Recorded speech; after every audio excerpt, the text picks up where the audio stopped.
Hey guys! So in this video I have got a lot of questions from people about how much I spent on study abroad, how much money it costs to travel, from a lot of people who are interested in also doing study abroad or interested in traveling themselves. So I kind of wanted to break down at least what my prices were for you to maybe give you an idea of what you would be spending if you travel to similar places for any similar amount of time. So hopefully this is really helpful to you guys, and I have like a cheat sheet over here, so if I'm like looking over that way, I'm just trying to make sure I'm giving you accurate information and I'm covering everything that is important like cost-wise. So let's get started. So first of all, it's important to know that I was in London for 8 weeks, approximately 2 months. I wasn't in London the entire time. I spent approximately 2 weeks outside of London traveling to other places in Europe. So I'll give you my expenses for kind of those extraneous trips compared to my expenses in London and tell you kind of how much I spent overall. So this is meant to be a very objective video just to give you guys an idea of costs of travel and expenses if you also travel to Europe or especially to London, which I highly recommend. I had an amazing time. Loved it so much. I saw so much while I was there. So, okay, moving on from that. It's important to know before you go, it's important to know before you go what costs are already included in your program, because I had to spend a certain amount of money just to go on the program that included my tuition because I took classes while I was there, but it also included a lot of other fees too. My laundry was covered. We had like free washer dryer for like the 2 months.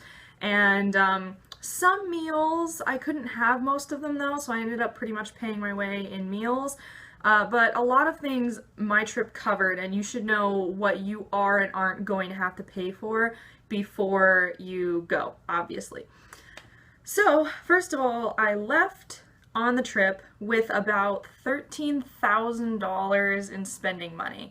I did not spend that at all. It was all backup if emergencies happen. If I spent more than I thought I was gonna spend, I left with way more money than I needed. So I came back with quite a bit of it. So I actually returned with, let's see. Okay, well actually that's different. I helped my boyfriend out because his card wasn't working sometimes on the trip, and so since I had extra money, I went ahead and helped him, and he just paid me back later for it. So that would not be my expenses. Let's see. I spent approximately $7,500 on the entire program. Absolutely everything I did is covered in that $7,500. Which sounds like a lot, but the conversion rate right now is not great. The euro and the dollar are pretty close, but I spent most of my time using the pound, which the dollar is not very great against right now, so technically in their currency I spent about half of that, which is a lot more reasonable because that gets down to around $3,000. That feels more reasonable for 2 months. Makes me feel a little better about myself. Anyway. It's also important to note this does not include my airfare to get over there or, as I've said before, the actual cost of the program. Both of those were separate expenses that I paid for before the trip. This is how much I spent from the day I showed up in London to the day I took my flight home on everything that entailed. Okay, so spent about $7,500 total while I was there. And all right, let's see. I spent $1,600 on pretty much food. Most of it was food, but I also used out of that $1,600, most of it was food, but some of it was also cash withdrawals because I used the same card that I used for all of my food whenever I wanted to withdraw cash from an ATM, and I didn't do that too often, but when I did, it was usually fairly large amounts. So that was cash withdrawals, and those went towards anything that I spent my actual cash money on, which was not always food, and sometimes it was expensive things like theater tickets. So there was that included in the $1,600, and also the other thing included is any souvenirs and like expense tickets that I paid for in euros. So anything I paid for in euros also came off of that one card, and that includes the food that I paid for in euros, but also includes my souvenirs and any tickets, like entrance tickets to things that I did in places that use the euro. So 1600 for all of that. Now, a note on that, my food was higher than most people's food cost probably was. Because the thing is, I hardly ever cooked meals. I was out every day. I just didn't have the time, or I was just being lazy. So I spent most of my time eating at restaurants. Not expensive restaurants, but it's still going to cost you more to eat out all the time than it is to cook your own meals. So if you're willing to cook your own meals and spend the time doing that, it'll be a lot cheaper for you. Also, I'm allergic to wheat. So I couldn't eat the meals that the study center provided for the most part. They did order gluten-free pizza, so that was nice for pizza night, but that was once a week. So the rest of the time, I couldn't eat cheap. I had to eat things that were gluten-free, essentially, wheat-free dishes. I had to kind of scope out what I could actually eat in town. And now, over there, I will say that there were tons of gluten-free options in restaurants. So it just meant that, like, I couldn't eat necessarily cheap. If you don't have any restrictive allergies like that, that really restrict your diet to something, then you can probably eat a lot cheaper than I did. Especially because, let me tell you, almost every place over there, grocery stores, pharmacy stores, and there's a lot of like quick service food places, have what's called meal deals. Meal deals are essentially 3 to 5 pound meals. Different price varies just depending on what place you go to, but it usually includes like an entree, a side, and a drink. And by entree, it's usually like a sandwich or a pasta or a soup. Side is usually a salad or fruit or chips, crisps, or something to that effect, and then whatever drinks that they provide for you. So you choose what you want out of that, and you only pay 3 to 5 pounds for it.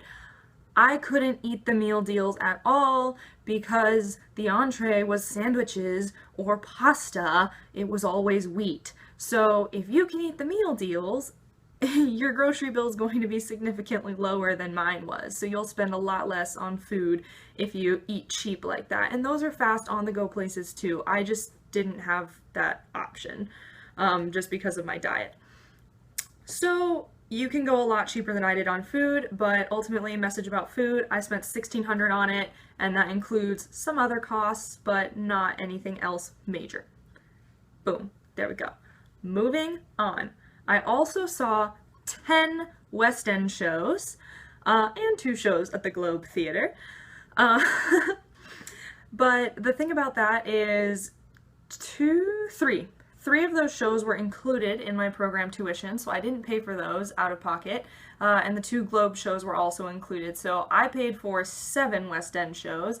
Now, after conversion rates, that still got kind of pricey. I'd venture to say I spent about $500, give or take 100 maybe, on seeing all of those West End shows, and it was so worth it, and I'm so glad I spent that money. But I don't know, if theater is not your thing, or if you're fine seeing just 1 or 2 like shows on the West End, then, you know, that kind of cheapens the bill a little bit, because those are very expensive experiences, and I don't know what you're into. If you're into cheaper experiences, your bill's gonna be lower, again. So also, another thing to watch out for is I had to refill my Oyster card a lot. Oyster cards are these little blue cards. Wish I had mine on me right now, but I don't.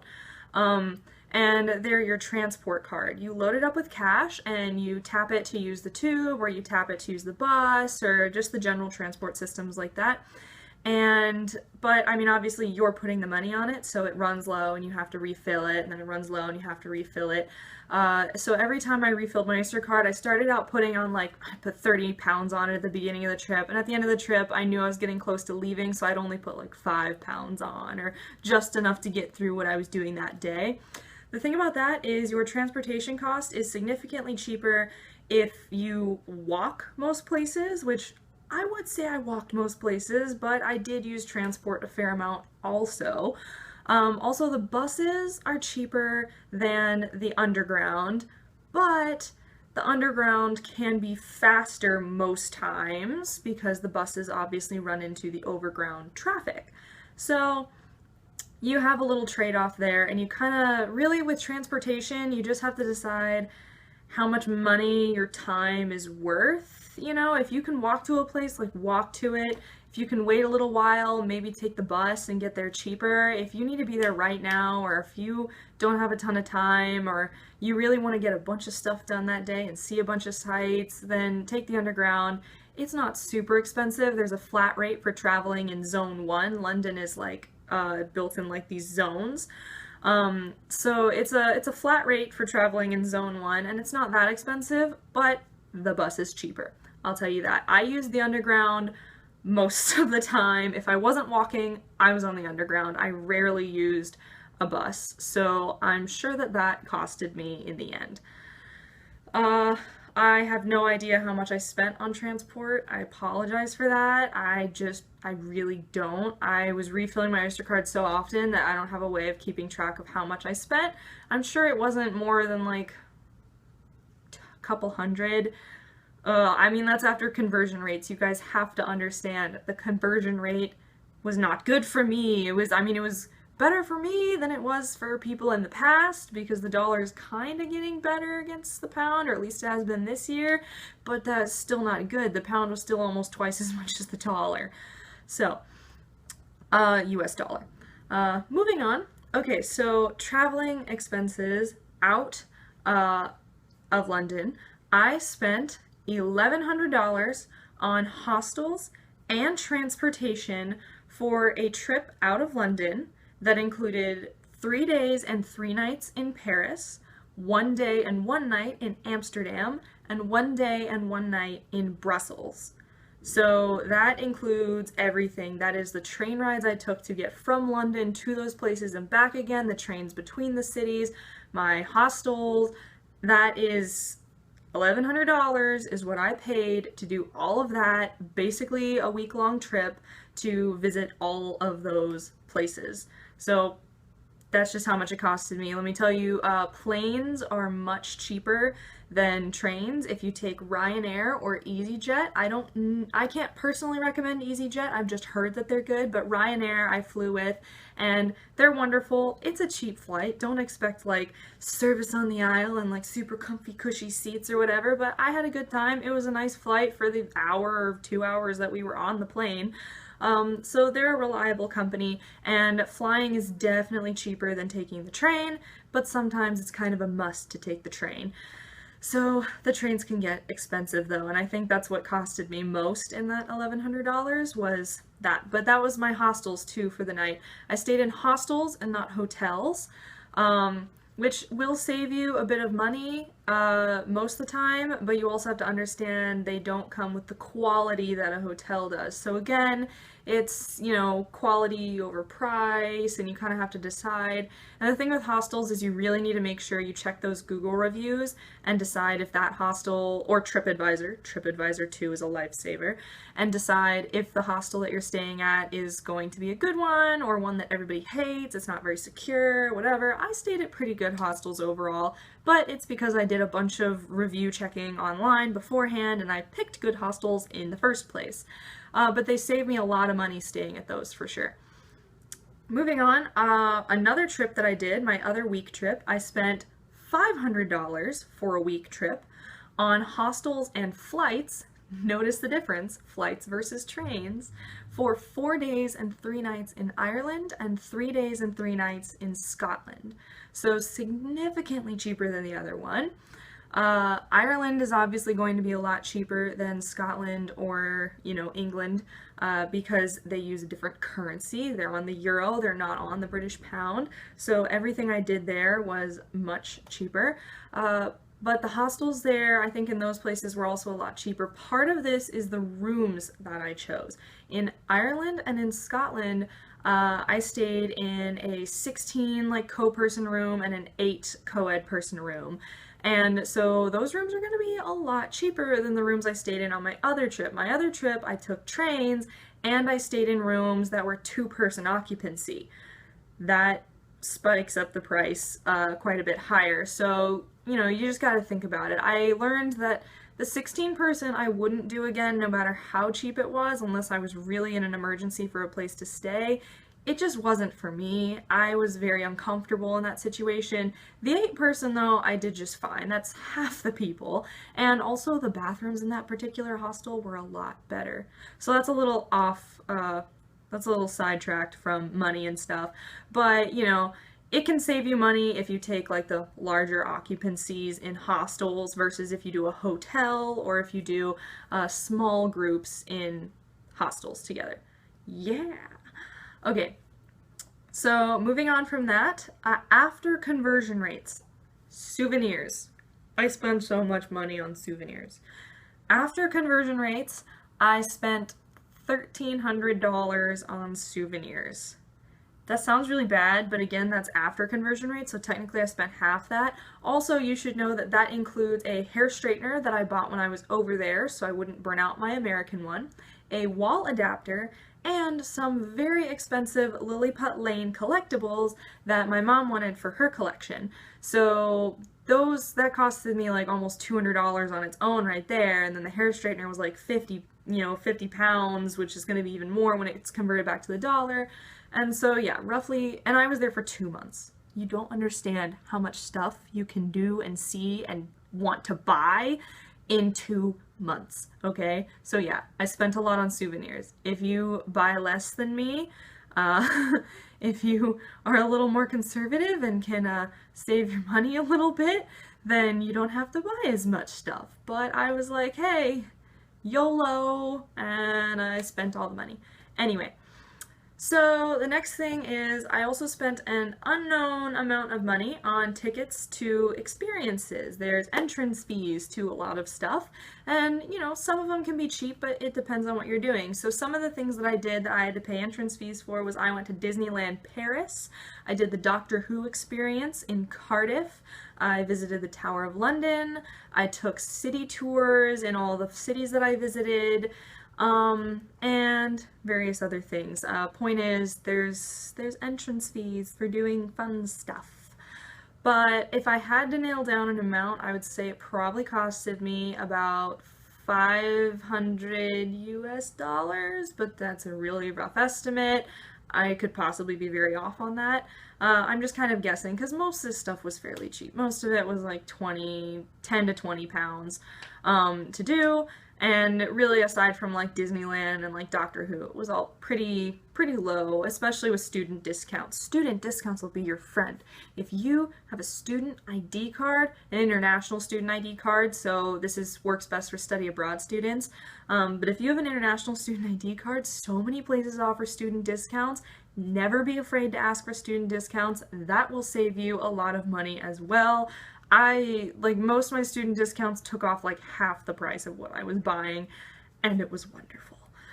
So I guess, let's see, yes, I also spent not a large amount of money, but a bit more than I expected to spend on mailing boxes home. I decided rather than buying an extra suitcase, paying an extra fee for a suitcase on the plane, dealing with that hassle at the airport, that I would just mail all my stuff home before I even left. So aside from like some shirts that I bought and maybe a couple other random items, all my souvenirs that I told you I spent money on got mailed home in boxes. And it's going to cost you a pretty penny to mail home all of those boxes. So if you can fit it all in your suitcase, if you leave yourself a bunch of extra room, or if you just don't buy that much, that'll save you money there too. So kind of just a quick review. All in all, I think that I spent roughly $7,500 on the program. $1,600 of that was on food. Probably about $500 of that was on just theater shows alone. I refilled my Oyster cards several times, and I'm sure that was $100 or $200 after conversion rates. I spent $1,100 on a week trip out of London to Paris, Amsterdam, and Brussels. I spent $500 on a week trip out of London to Ireland and Scotland. I spent $1,300 on souvenirs. I spent probably around $500 or so on entrance fees to places, and I mailed a few boxes home, which also costed me money. It's possible that that did not add up to $7,500 at all, but the conversion rate isn't exact when I was doing my calculations, and I'm sure that there were a few things I missed here and there or was off in calculating when I was going through my list of expenses from the trip. So roughly that's about what I spent. If you're curious about that, there's a lot of ways you can save money. I threw money at everything that I wanted pretty much. I mean, I didn't, eat at fine dining and everything, but I couldn't eat cheap like a lot of people can because of my allergy.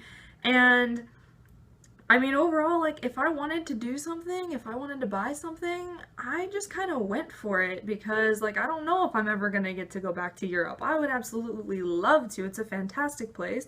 But I just went YOLO and, shut up and take my money and just, like, threw the cash at it. So if you want to be a little more conservative, if you're just there to see the main sights, that sort of stuff, if you can eat cheap, that's going to save you a lot. So I guess that's the moral of the story. And that's my expenses, so I'll make another video for just advice about traveling and studying abroad that you should know, and you can look out for that one. But that's basically the money end of it. That's all I have for you. I'm sorry. If you have any more questions, you can ask me in the comments, and I will try to get back to you. I should be able to get back to you because I don't get that many comments right now, let's be real. So I'll try to get back to you and I'll try to come up with a good answer for you. Anyway, I hope you enjoyed this and I hope that this was helpful for your study abroad planning or for your travel planning.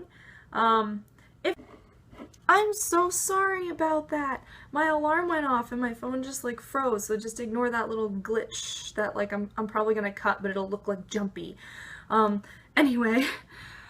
Okay, so just as a last minute note, if you are curious, I had to spend about $2,000 for the flight, round trip airfare to London and back. I didn't do any changeovers at all. I did straight flights, so just straight to London, straight back from London. It might cost you, probably less, I would think, if you did, like, layovers in places.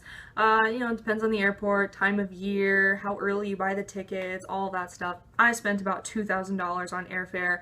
Airfare was the most expensive thing that I spent money on to do this trip. Yeah. There you go. So anyway, look out for my other videos and my advice for traveling and studying abroad. Hope this helped. Bye guys!